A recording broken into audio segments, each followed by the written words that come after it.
اس وقت بہت بڑی ڈیولپمنٹ ہوئی ہے ایران اور سعودی عرب کی. ہمیں یہ بتایا جاتا تھا کہ یہ سنی شیعہ کی لڑائی ہے، جبکہ ہم یہ دیکھ رہے ہیں کہ سنی شیعہ آپس میں اکٹھے ہونے جا رہے ہیں. اس کے بارے میں تھوڑی روشنی ڈالیں. یہ جو آپ نے سوال کیا یہ بڑا انٹرسٹنگ ہے. اس کو سوال کو اسی انداز سے اگر ہم دیکھ لیں تو ایران اور سعودی عرب کے بیچ میں جو معاہدات ہوئے ہیں چائنا کے ذریعے سے، اس سے ہمیں پتہ چلتا ہے کہ یہ لڑائی کبھی سنی شیعہ کی تھی نہیں. اس سے ایک اور بات پتہ چلتی ہے کہ ریاست کے مفادات ہوتے ہیں، ریاست کے مذہب نہیں ہوتا. اس لیے کہ اگر اس ریاست کے مذہب کی بنیاد پہ لڑائی ہوتی تو یہ مسئلہ حل ہونے والا نہیں تھا.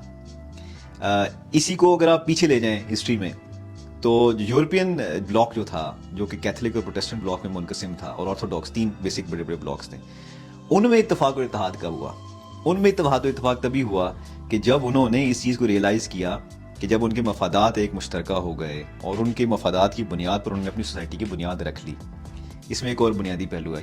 یہ معاہدات کس نے کروائے ہیں؟ چائنا نے.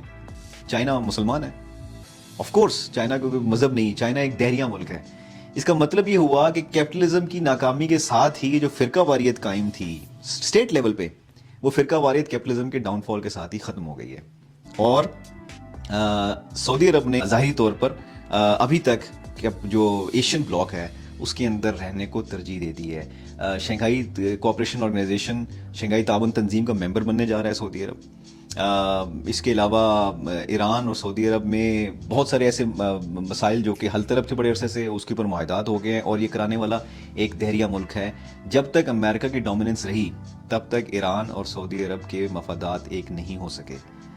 تجزیہ اگر سامنے رکھیں، شاید یہ خوش فہمی نہ ہو کہ اب جو فرقہ واریت ہمارے ملک میں ان 2 ممالک کی وجہ سے رائج تھی، شاید اس میں بھی کمی دیکھنے کو ملے.